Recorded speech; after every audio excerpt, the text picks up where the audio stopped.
오늘 본문은 오병이어라는 이름을 가진 성경 말씀입니다.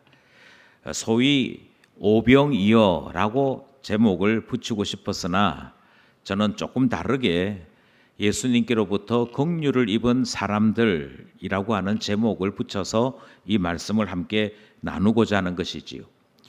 오병이어 사건은 생각보다 단순한 말씀이 아닙니다. 상당히 복잡하고 생각할 것이 많습니다. 그래서 주일 한 번에 이 설교를 다 하기는 힘들어서 부득이 설교를 두 개로 나누어 전하고자 합니다.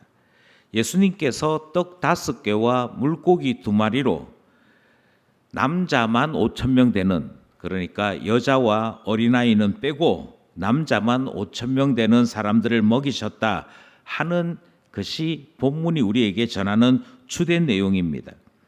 그러나 여기에서 우리가 주목하고자 하는 것은 여러 중요한 요소들이 있지만 오늘 특별히 주목하고자 하는 것은 예수님께서 이것을 무리들에게 주셨다라고 하는 점에 우리가 주목하고자 하는 것이지요. 이렇게 말씀드리는 것은 이 본문을 해석함에 있어서 우리가 느끼는 대로, 우리가 생각한 대로 이 말씀에서 저는 이 부분을 은혜 받았어요 라고 생각하는 것이 합당치 않기 때문입니다. 이렇게 말씀드리는 첫 번째 이유는 오늘 이 본문이 가지고 있는 여러 연관 본문들 때문입니다. 그러니까 이 사건으로만 존재하고 있는 것이 아니고 구약에서부터 시작되어지고 신약의 끝까지 이루어지는 여러 말씀들과 연결된 사건입니다. 이 점을 충분히 이해해야만 마태가 전하고 있는 오병이어 사건의 본 뜻을 이해할 수 있는 것이지요. 먼저 우리가 기억해야 될 것은 벳세다 광야에 사람들이 모여들었습니다. 그리고 벳세다 광야에 모여든 그 사람들에게 예수님께서 먹을 것을 주셨습니다. 이 사실만 놓고 다시 한번 찬찬히 생각해 보시면 연관되는 사건이 하나 있습니다. 그것은 우리 하나님께서 광야에서 이스라엘 백성을 먹이신 사건이지요. 이것은 아주 오래되고 아주 길게 되어진 기적 사건입니다. 우리 하나님께서는 애굽에 종살이하고 있던 이스라엘 사람들을 모세를 통해 불러내셨습니다. 그리고 불러내신 그곳이 광야였습니다. 벳세다 광야였다면 그때의 광야는 시나이 반도 전체에 걸쳐서 이스라엘 백성이 이동을 하는 긴 시간이었습니다. 무려 40년 동안 하나님은 광야에 머물게 하셨고 그 40년이라는 세월 동안 애굽에서 배웠던 우상 숭배, 애굽에서 배웠던 시기, 질투, 개인주의 이런 거 다 벗어버리고 하나님 나라의 거룩한 공동체로 살아가는 훈련을 시키셨던 것이지요. 이 40년 훈련이 가능할 수 있었던 것은 우리 하나님께서 광야에서 만나와 메추라기로 먹이셨기 때문입니다. 그러니 그들이 입고 있는 옷이 헤어지지 아니하고 그들이 날마다 만나와 메추라기를 먹을 수 있었기에 그 광야에서 하나님께서 의도하신 대로 훈련받을 수 있었던 것이지. 이런 점에서 볼 때 광야에서 하나님이 먹을 것을 주셨던 출애굽기의 사건과 오늘 우리가 함께 나누었던 이 오병이어 사건은 연관이 된다라고 말씀드릴 수 있습니다. 그러니 어떤 점에서 연관이 될까를 생각해 봐야 하는 것이지요. 두 번째 연관되는 것이 있습니다. 그것은 선지자 엘리사에게 나타났던 기적과 유사한 면이 있습니다. 구약 성경을 꼼꼼하게 읽으셨던 분들은 열왕기하 4장에 등장하는 엘리사의 2가지 기적을 생각하실 것입니다. 첫 번째 기적이 무엇이었냐면 마을 사람들이 배가 고파서 산에 가서 이런저런 채소들을 뜯어옵니다. 그런데 사람들이 어떤 채소는 사람 먹기에 좋은 채소이지만 어떤 채소는 독이 든 게 있지 않습니까? 그걸 구분하지 못했습니다. 그래서 배가 고프니 우리식으로 얘기하면 거기 국밥 만들어서 온 동네 사람들 다 같이 나눠 먹고자 이 집에서 조금 저 집에서 조금 가지고 와서 죽을 끓였는데, 국밥을 끓였는데 문제는 독이 든 것이 있으므로 사람들에게 문제가 생겼던 것입니다. 누가 맛을 보다가 여기 독이 들었다, 이 한마디에 버릴 수도 없고 그냥 먹을 수도 없는 곤란한 일이 생겼습니다. 그때 엘리사 선지자가 독이 든 그 음식을 고치는 일이 있었습니다. 이것이 첫 번째 기적이었습니다. 그리고 곧 이어지는 열왕기하 4장의 두 번째 기적이 무엇이었는가 하니, 사람들이 배가 고팠습니다. 그때 우리가 가진 것이 이런 게 있습니다 하고 엘리사에게 내어놓는데 보리떡 20개 그리고 한 자루 가득 채소가 있는 그것을 내놓았던 것이지요. 그러자 엘리사가 제자들에게 나누어 줘라 이렇게 얘기하니, 엘리사의 제자들이 여기 사람이 100명이나 되는데 이 100명들에게 어떻게 이걸 다 나눠 주겠습니까? 이게 가당키나 합니까? 라고 덤벼드는 일이 있었습니다. 그런데 엘리사의 말대로 나누어 주었더니 먹을 것이 오히려 남았더라 하는 말씀이 있지. 이 사건을 알고 계신다면 이 사건과 오늘 본문인 오병이어 사건이 참 여러 모양 비슷하다 하는 점을 생각하게 되는 것입니다. 이것 또한 연관된 본문입니다. 그러니 구약 선지자 엘리사가 보여준 것과 선지자 예수님이 보여준 것이 어떤 의미인지를 우리는 다시금 생각해야 하는 것이지요. 세 번째로 이 사건은 사복음서가 다 기록했습니다. 좀 더 정확하게 말씀드리자면 십자가 사건 외에 똑같이 기록한 유일한 사건, 기적 가운데 빠뜨리지 아니하고 거의 그대로를 전달하는 유일한 사건이 오병이어 사건입니다. 오병이어 사건은 마태복음에도 마가복음에도 누가복음에도 요한복음에도 있더라 하는 것입니다. 우리가 성경을 해석할 때 항상 강조해서 배우는 바가 있습니다.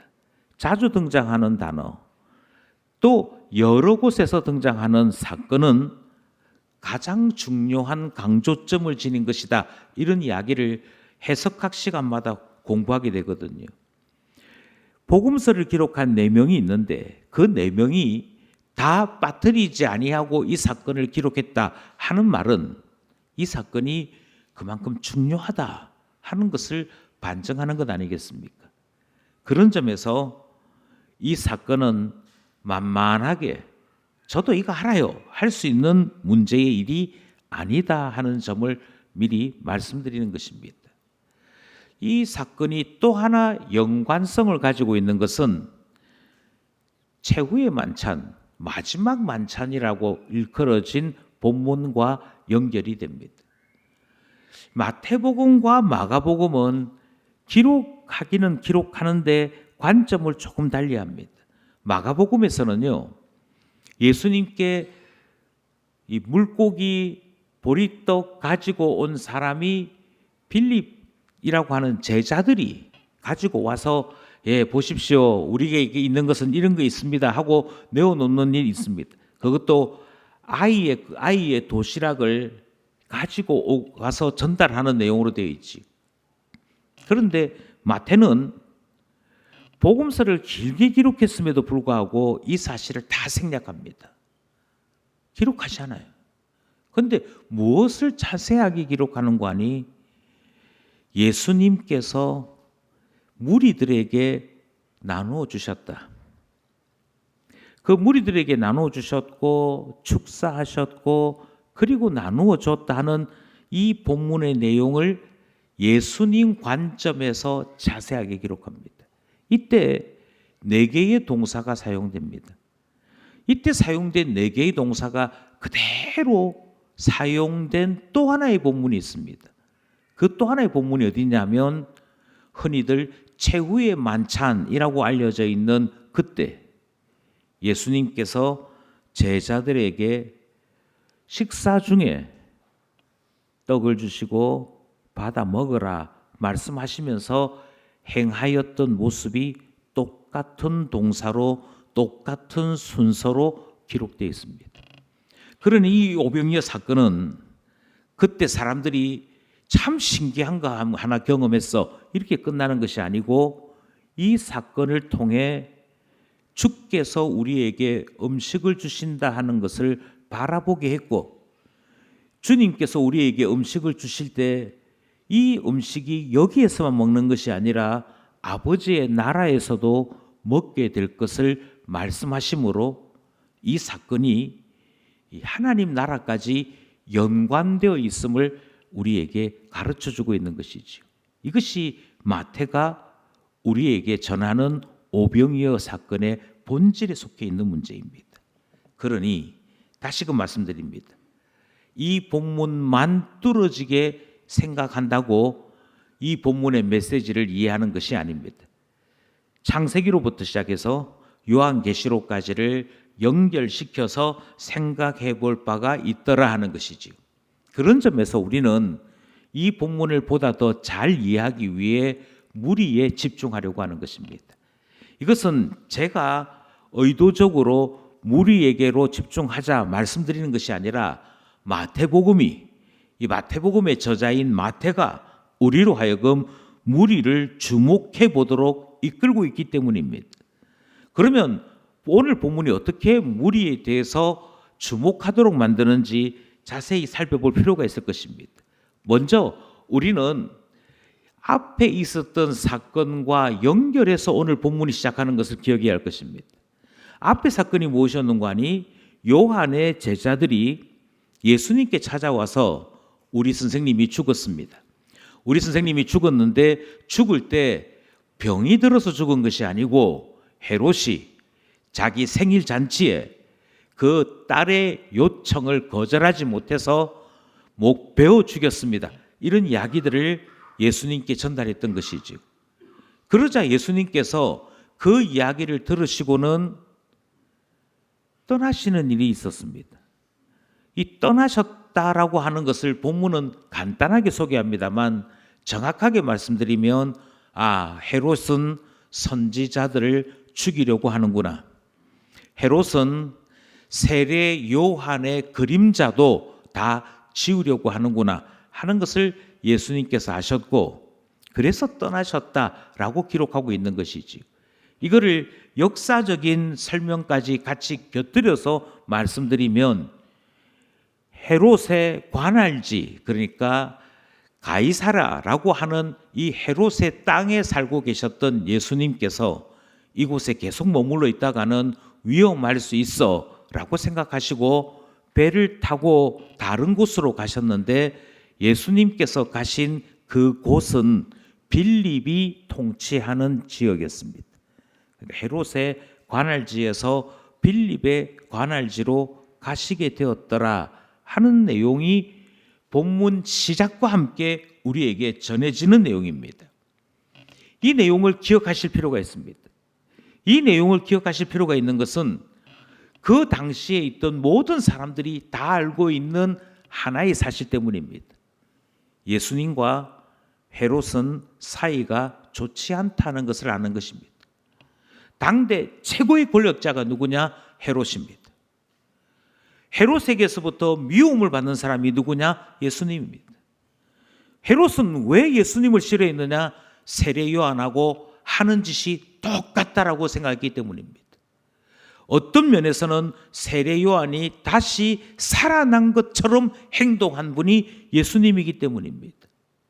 그래서 누구나 갈릴리 지역에 살고 있다면 모든 사람들이 다 알고 있는 내용은 예수님과 헤롯 사이는 너무도 안 좋다 하는 것을 아는 것이지. 자, 예를 한번 들어보겠습니다.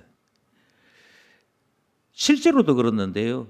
전 경남도지사였던 김경수 씨하고 저하고는 나이가 같습니다.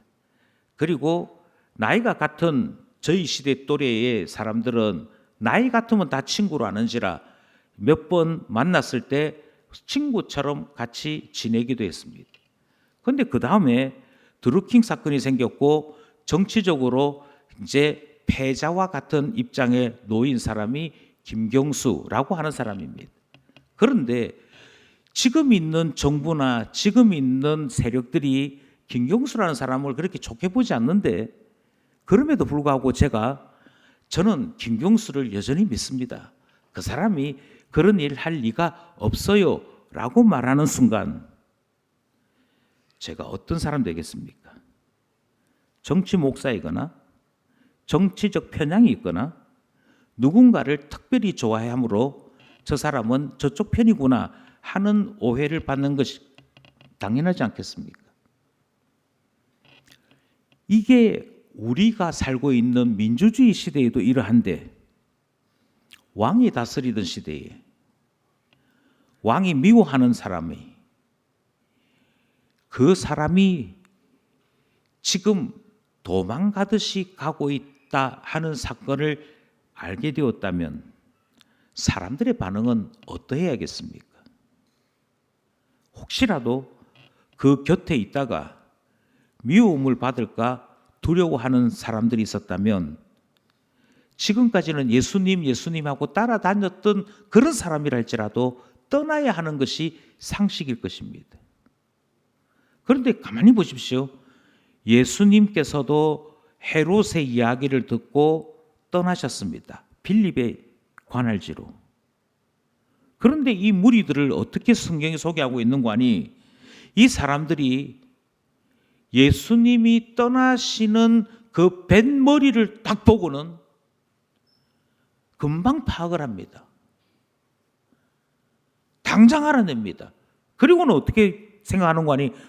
예수님께서 배를 타시고 갑자기 떠나시는데 이 뱃머리가 지금 동쪽으로 가는 것 보니 벳세다로 가는가 보다. 한 번에 알아냅니다. 그리고는 어떻게 하느냐?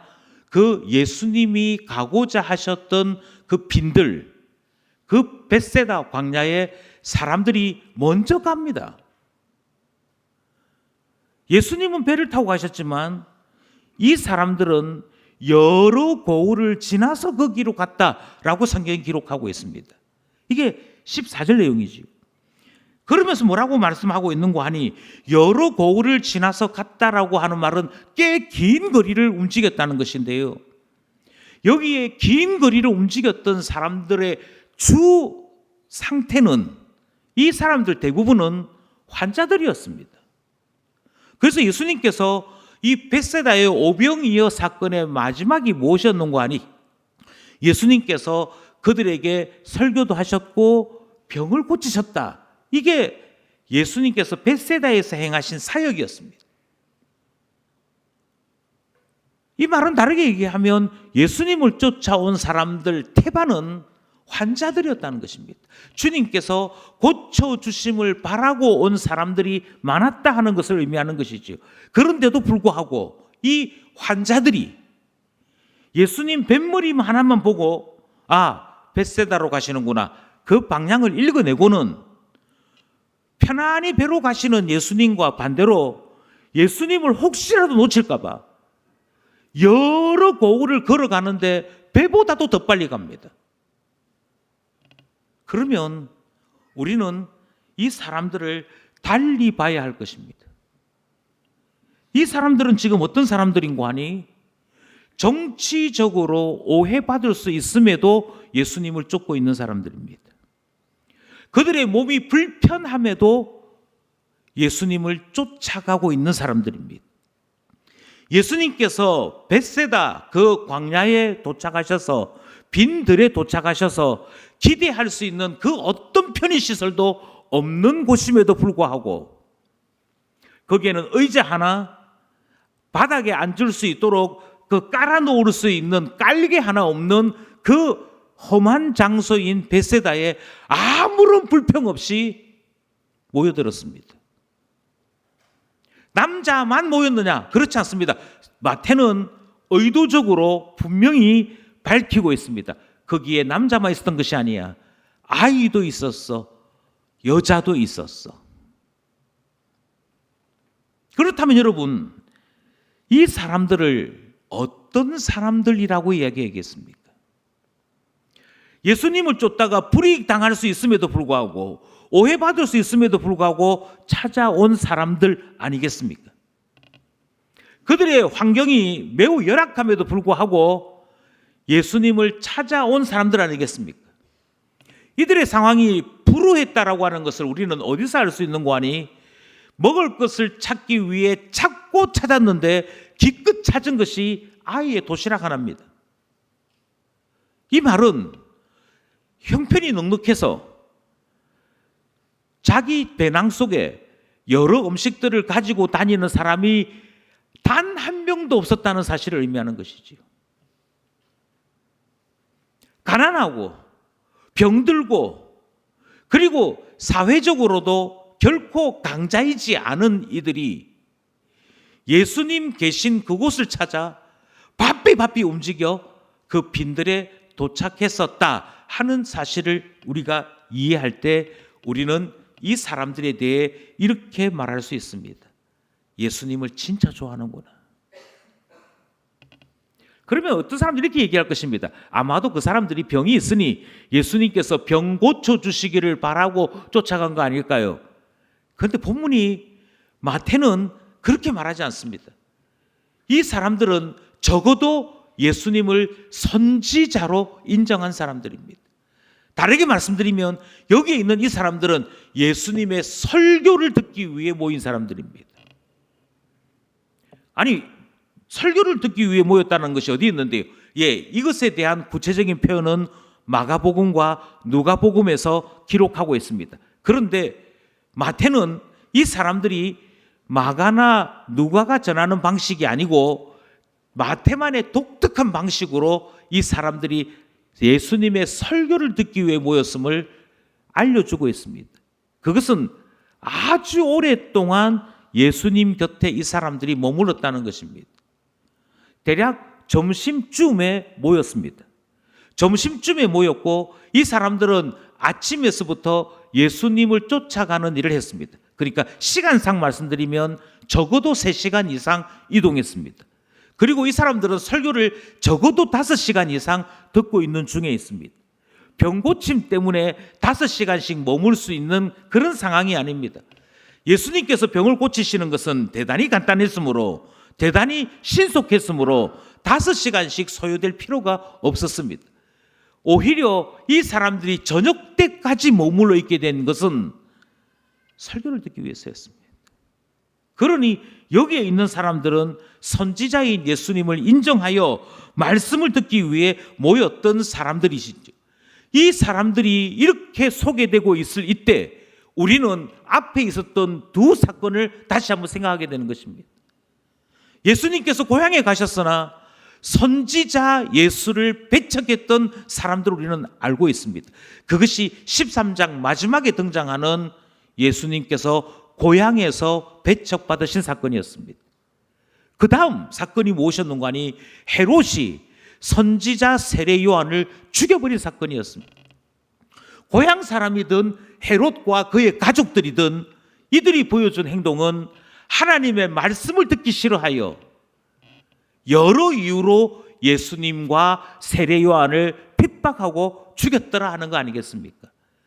앞에 있었던 두 사건이 말씀에 대하여 거부하고 저항하는 것이었다면 이 오늘 본문에 우리가 만나게 되는 이 무리들, 이름조차 밝히지 않은 이 무리들이 보여주는 것은 그럼에도 불구하고 하나님의 말씀을 달게 여기고 하나님 말씀 듣기 위해 여러 시간 수고하는 것을 마다하지 아니하는 하나님 나라 백성들이 있더라 하는 사실을 우리에게 보여주고 있는 것이지요.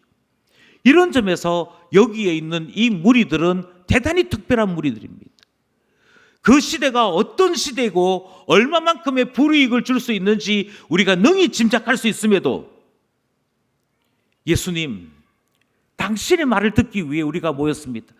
그러면서 벳세다 광야에 모여들었더라는 것이지. 가진 것이 없어서 배를 쫄쫄 굶어가며 그곳에 도착했던 그들이 점심은커녕 지금 저녁까지도 굶어야 되는 그 상황 속에 이르렀을 때 예수님께서는 그 무리를 보시고 그들을 특별하게 여기신 것입니다. 그러니 마태는 지금 누구를 주목하고 있는 거니? 여러분, 이 사건에서 무리를 보셔야 됩니다. 이 무리들이 헤롯보다도 더 나은 사람들입니다. 이 무리들이 고향 사람들보다도 더 나은 사람들입니다. 그 사실을 우리에게 가르쳐주고 있는 것이죠. 더 놀라운 사실은 예수님께서 이 무리들에 대해 불쌍히 여기셨다 하는 것입니다. 이것이 오늘 본문이 우리에게 전하는 핵심입니다. 이 오병이어 사건에는 두 개의 기적이 등장합니다. 하나는 병 고치는 기적이 등장합니다. 또 하나는 거기에 모인 남자만 5천 명 되는 사람을 먹이시는 기적이 등장합니다. 그런데 이 사람들을 병 고쳐주시든 먹여주시든 이 모든 사건의 출발은 어디에서부터 출발되는 거 아니? 예수님께서 이 큰 무리를 보시고 불쌍히 여기셨다라고 하는 데서부터 출발하는 것이죠. 그 14절 내용입니다. 14절을 읽어드리겠습니다. 예수께서 나오사 큰 무리를 보시고 불쌍히 여기사 그 중에 있는 병자를 고쳐주시니라. 그러니까 다시 한번 말씀드립니다. 지금 여기에 있는 이 사람들은 어떤 사람들인고 하니 말씀을 듣기 위해 왔습니다. 예수님을 선지자로 인정하고 그 말씀을 사모해서 하루 종일 예수님의 말씀 듣기 위해 수고한 자들이었습니다. 그들이 워낙 많이 수고했기에 아마 여러 사람 지쳐있고 여러 사람 아픈 부분을 끙끙거리면서 예수님 곁에 있었을 것입니다. 문제는 그런 그들을 보시고 예수님께서 불쌍히 여기셨다는 것입니다. 저는 이 단어를 특별히 주목하기 원합니다. 예수님께서 그 무리를 보시고 어떻게 여기셨느냐? 불쌍히 여기셨습니다. 예수님께서 불쌍히 여기셨을 때 그들에게 행하신 첫 번째 행동은 병을 고쳐주시는 것이었고요. 예수님께서 불쌍히 여기셨을 때 그들에게 행하신 두 번째 기적은 먹이시는 것이었습니다. 그 내용이 오늘 본문이 우리에게 가르치는 내용이지요. 여기서 마태는 다시 한 번 더 무리들에 대한 관심을 촉발 한번 시킵니다. 어떻게 이야기하는 거 아니? 예수님께서는 무리들에 대하여 불쌍히 여기시는데 제자들에게는 무리들에 대하여 불쌍히 여김이 없습니다. 제자들의 모습은 사복음서가 동일하게 매정함으로 표기되어 있습니다. 이 사람들 빨리 돌려보내야 됩니다. 이 사람들 빨리 돌려보내야 되지, 여기에는 뭐 물건을 살 수 있는 것도 음식을 먹을 수 있는 것도 없으므로 이 사람들이 기진하게 될 것입니다 라고 이야기하는 것을 듣게 되는 것이지. 이 말을 다르게 말씀드리자면 선지자 예수님의 말씀을 듣기 위해 그들은 자신들이 가지고 있는 최선을 다해, 자신들이 발휘할 수 있는 모든 노력을 다해 예수님 곁에 머물러 있음을 보여주고 있는 것입니다. 이것은 예수님도 알고 있고 제자들도 알고 있습니다. 그런데 예수님은 그들을 보시면서 불쌍히 여김이 일어났습니다. 그들을 보시면서 야, 이 사람들이 이렇게 말씀을 사모하는구나, 그것에 대하여 긍휼하심이 일어났습니다. 그런데 제자들은 예수님의 말씀을 듣기 위해 왔던 그들이 얼마만큼 대단한 사람들인지, 그들의 신앙이 얼마만큼 아름다운 것인지에 대한 감동은 없습니다. 그것에 대하여 불쌍히 여김은 없습니다. 오직 한 가지만을 기억합니다. 괜히 사람들 데리고 있다가 밥 사 먹이려고 그러면 돈이 많이 드니 지금 빨리 보내야 된다. 그러니 예수님과 제자들 사이에 무리를 대하는 태도는 완전히 다른 것을 발견하게 되는 것이지요. 16절, 17절입니다. 16절, 17절 함께 합독하겠습니다. 시작. 예수께서 이르시되 갈 것 없다. 너희가 먹을 것을 주라. 제자들이 이르되 여기 우리에게 있는 것은 떡 5개와 물고기 2마리 뿐이니이다. 여기 제자들이 말하고 있는 떡 5개, 물고기 2마리는 가장 대표적인 서민 음식입니다. 그러니까 우리식으로 얘기하면 꽁보리밥에 된장 이 정도입니다. 죄송합니다. 이렇게 얘기할 때 뭔 말이지 이렇게 하는 어린 친구들이 있는 것 같아서 그냥 밥 하나에 국 하나, 그게 우리 나라의 가장 기본적인 서민 음식이라면 여기가 마찬가지입니다. 떡, 물고기, 이것은 정말 가난한 사람들이 먹는 그런 음식이었다는 것이지. 계속 말씀드립니다만 단순한 본문이 아닙니다.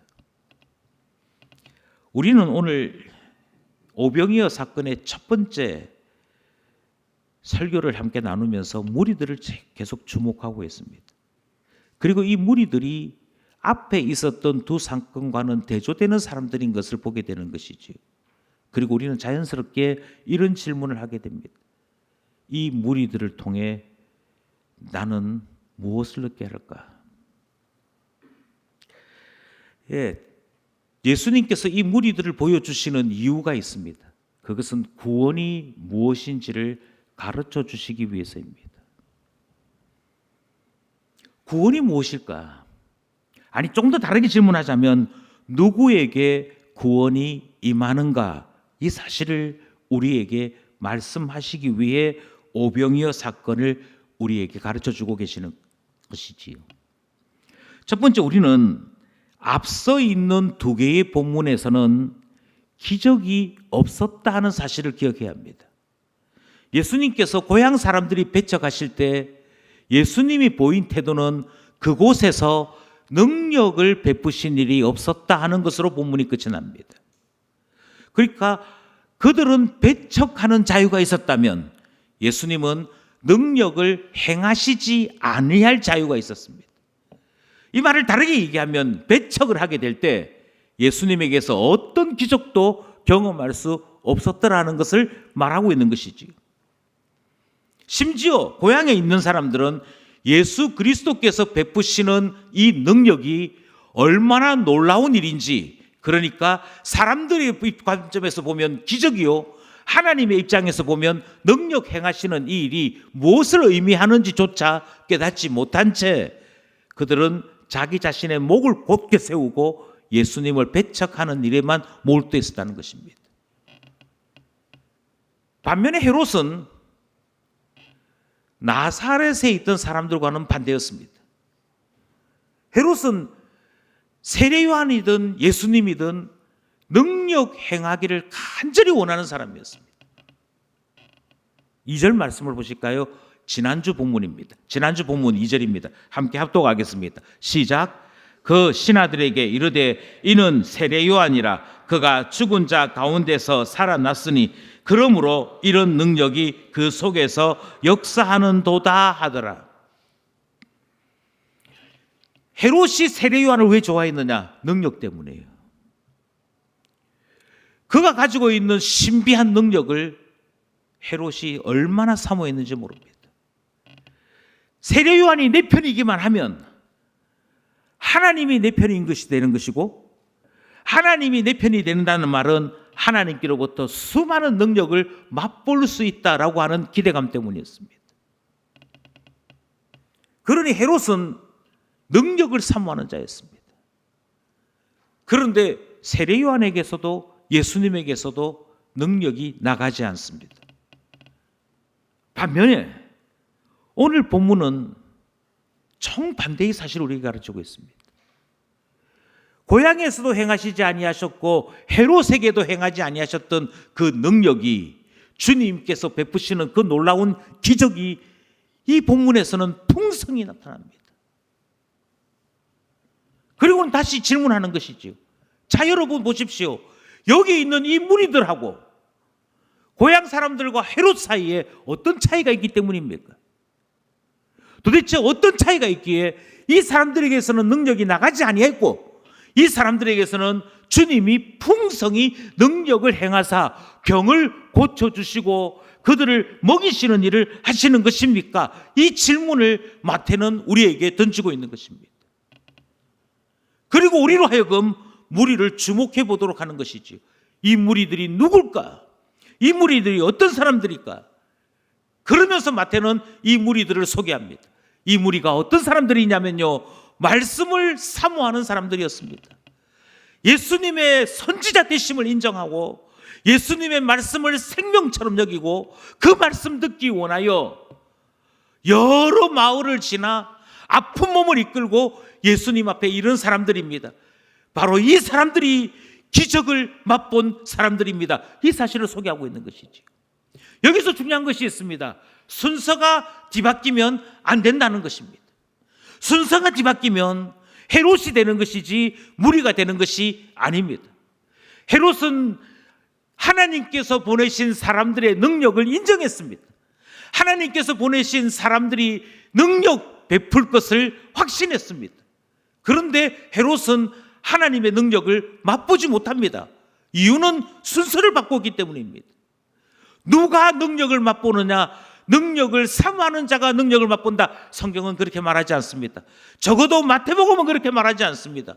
그러면 능력을 맛보았던 무리는 어떻게 해서 능력을 맛보게 되었습니까? 성경은 계속 이렇게 얘기합니다. 하나님 말씀을 사모했더니. 예, 순서가 중요합니다. 여기에 등장하는 이 무리가 어떤 무리인지를 우리는 명확하게 알아야 합니다. 이 무리는 말씀을 사모하는 무리들이었습니다. 아니, 그러면 말씀을 사모하면 하나님 능력이 나타나는군요. 혹시라도 또 이렇게 오해할까봐 다시금 말씀드립니다. 우리 하나님은 인격이 있으신 하나님입니다. 화를 내실 줄 아십니다. 사랑하실 줄 아십니다. 하나님을 마치 자판기처럼 여겨서 하나님 기도하면 이루어진다 그랬죠. 기도합니다. 돈 1억만 주십시오. 이렇게 하면 하나님께서 네 알겠습니다. 1억 이렇게 하는 하나님 아닙니다. 다시 말씀드리는데 하나님은 인격이 있으십니다. 감정이 있으십니다. 하나님은 하나님께서 그 마음속에 하나님을 경외함이 있는지를 보시는 분이십니다. 말씀을 사모하는 자에게 능력이 나타난다라고 이야기했더니 그 다음부터 골방에 앉아서 열심히 성경을 읽는 사람들이 있었습니다. 바리새인들입니다. 만약 여기까지만 이해를 하셨다면 바리새인이 될 가능성이 99%입니다. 이 말은 다르게 얘기해서 여기에 등장하는 무리들을 이 어떤 사람들이었는지를 제대로 보지 못하고 껍데기만 본 것입니다. 여기에 등장하는 무리들은 돈도 없는 사람들입니다. 몸이 건강치 않은 사람들입니다. 가진 것도 없고 그들이 내밀 수 있는 자랑거리가 없습니다. 그런 그들에게 그나마 영혼의 위로가 되는 예수 그리스도의 말씀을 사모하여 빈들에 모였던 것이지요. 말씀을 사모하여 빈들에 모였던 그들을 예수님께서 보셨습니다. 그 다음이 중요합니다. 그 말씀을 사모하여 설교를 듣기 위해 배를 쫄쫄 굶어가면서 하나님 앞에 모여들었던 그들을 보신 예수님의 반응이 무엇이었냐면 불쌍히 여겨주심이었다는 것입니다. 예, 불쌍히 여겨주심, 바로 여기에 구원이 있는 것이지요. 내가 무엇을 잘해서 구원 얻는 것, 내가 무엇을 이루었기 때문에 구원 얻는 것이 결코 아니다라고 하는 것을 직접 보여주신 사건이 오병이어 사건입니다. 그것이 14절 말씀 아닙니까? 14절 말씀 다시 한번 목소리 내어서 합독하기를 원합니다. 시작. 예수께서 나오사 큰 무리를 보시고 불쌍히 여기사 그 중에 있는 병자를 고쳐 주시니라. 그러니 우리는 이렇게 얘기됩니다. 하나님을 예배하는 자, 하나님의 말씀을 사모하는 자에게 하나님께서 은혜를 베푸십니다. 하나님께서 말씀을 사모하는 자에게 은혜를 베푸신다라고 하는 말을 다르게 얘기하면 하나님을 찾는 자에게 하나님께서 불쌍히 여겨주심을 일으키십니다. 하나님께서 측은히 여겨주시는 은혜를 베푸십니다. 이렇게 되는 것이지. 이 말을 저는 다르게 이렇게 말씀드리고 싶습니다. 예배할 때 우리 주님을 만나게 됩니다. 그러나 모든 예배자가 주님을 만나는 것은 아닙니다. 몸만 여기에 있고 마음이 없다면 다시 이야기합니다. 불쌍히 여김을 받을 수 없습니다. 왜 어떤 사람은 예배 중에 은혜를 받고 왜 어떤 사람은 예배 중에 은혜를 받지 못하느냐? 이유는 간단합니다. 그 자리에 똑같은 설교를 듣고 똑같은 예배 순서를 경험한다 할지라도 어떤 사람은 주님 앞에 불쌍히 여김을 바라고 온 마음을 다해 주님을 찾는 사람이 있는 것이고, 어떤 사람은 구경꾼이 되어서 지켜보는 사람이 있기 때문입니다. 다른 것이지요. 예, 다릅니다. 어떻게 구원이 나타났습니까? 먼저 말씀을 사모하는 무리들이 주님께로 왔습니다. 그것으로 끝이었습니까? 아닙니다.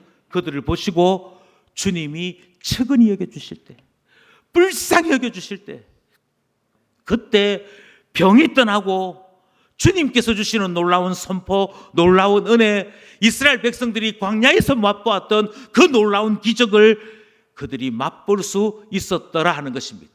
그러니 기억하십시오. 측은히 여김이 필요합니다. 주님 앞에 측은히 여김을 받아야만 구원의 사람 되는 것이지.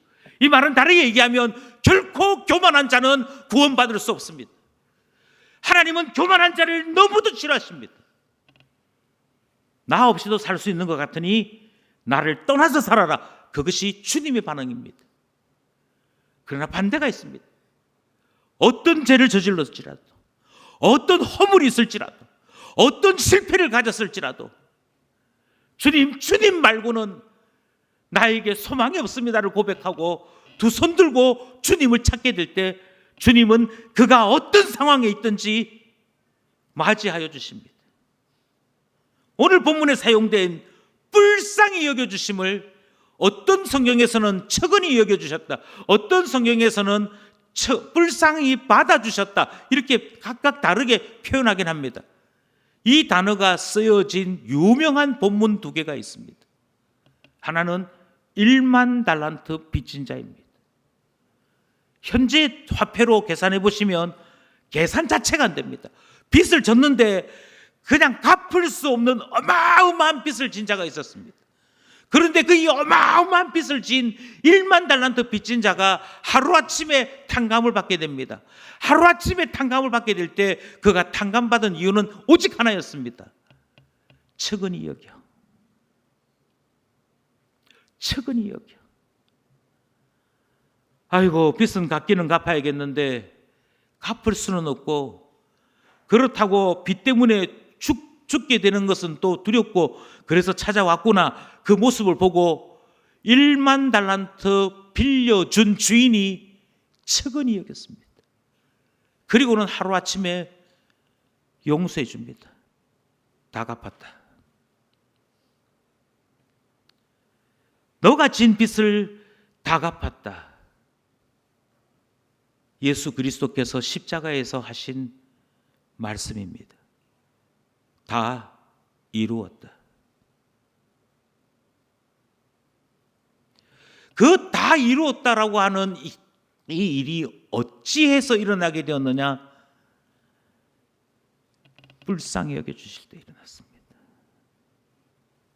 또 한 번 이 단어가 사용된 본문이 있습니다. 탕자가요, 집을 떠났습니다. 아버지 재산 반 가지고 집 떠나고 자기가 살고 있던 나라를 떠나서 다른 곳에서 떵떵거리며 잘 살 줄 알았습니다. 다 날렸습니다. 아버지 집에서 종살이를 해도 이보다는 낫겠다 생각하고 종으로 받아달라 하는 마음 가지고 아버지한테 찾아옵니다. 그런데 아버지가 그 말조차 꺼내지 못하게 만듭니다. 손에 반지를 끼워서 아버지에게로부터 용서받은 아들인 것을 표시해 줍니다. 옷을 입혀서 그가 아들의 신분을 회복된 자인 것을 나타내 줍니다. 그때 그 아버지가 탕자에게 왜 그렇게 행하였느냐? 탕자가 아름다운 말로 참여했기 때문이에요. 아니요. 말도 못 꺼내게 했다니까요. 그 아들 때문이 아니고 아버지 마음에 아들을 보는데 불쌍히 여김이 있었어요. 불쌍히 여김이 있었어요.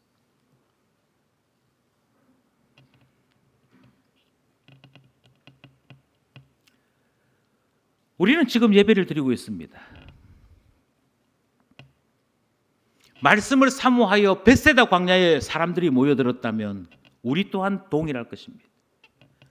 우리 중에 그 누구도 주일날 예배 드리기 위해 쉽게 예배 장소에 오는 분은 아무도 없을 것입니다. 아마 어떤 분들은 새벽같이 일찍 일어나신 분이 계실 겁니다. 아마 어떤 분들은 어제 밤부터 오늘 하루 종일 교회당에 있으면 아무 일도 못하니 빨래며 청소며 미리 다 하고 그렇게 해서 예배당에 예배드리러 오시는 분이 계실 것입니다. 그러니 우리도 못지않게 하나님의 말씀을 사모하여 이 자리에 있는 사람이라고 당당히 말할 수 있을 것입니다.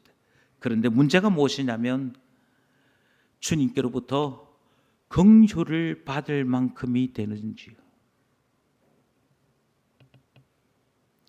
그렇게 많은 준비와 많은 수고를 거쳐서 이곳에 왔건만 주님, 제가 이곳에 예배드리는 동안에 제 마음에 한 가지 목표는 나를 아시는 주님께서 나를 불쌍히 여겨주시기를 원합니다. 그 마음을 주님 앞에 보이셨고 주님이 그 마음을 받으셔서 내가 너를 불쌍히 여긴다.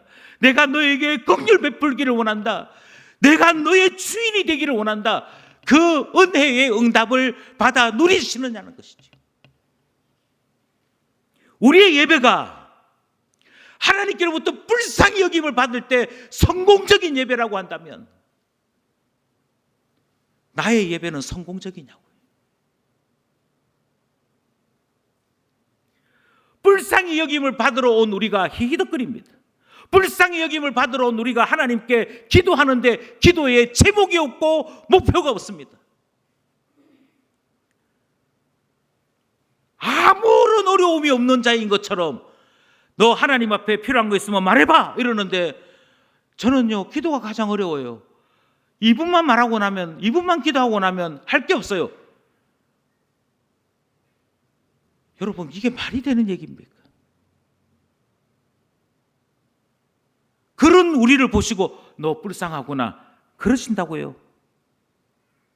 아니요. 예배 실컷 잘 들어놓고 1층에서 밥 먹는 동안에 싸우고 있습니다. 야 니나 똑바로 해라 니나. 그 사람이 잘못할 수도 있고 내가 잘못할 수도 있습니다. 그런데 그런 우리의 모습이 주님 보시기에 불쌍히 여김을 받을 만한 모습이냐를 우리는 생각하는 것입니다. 구원이 무엇입니까? 다시 말씀드립니다. 구원은 주를 찾는 자들이 주님께로부터 불쌍히 여김을 받는 것입니다. 너 나 없이는 천국에 올 수 없구나. 내가 너에게로 가마. 내가 너를 붙잡으마. 내가 너를 그 보혈로 씻어 정케 해주마. 그게 구원이지 않습니까? 이것이 가능하려면 주님 천하의 불쌍한 자가 저입니다. 마른 막대기보다도 못한 자가 저입니다. 주님 없이는 아무것도 할 수 없는 자가 저입니다. 이것이 우리의 고백이요 우리의 예배요 하나님 앞에 들려져야 될 우리의 호소인 건 아니겠습니까? 그런데 그 불쌍히 여김이 없다면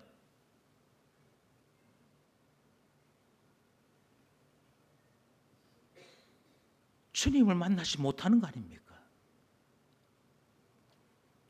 하나님의 구원의 은혜를 누리지 못하는 것 아닙니까? 주께서 우리에게 주시는 최고의 기적을 경험치 못하는 것 아니겠습니까?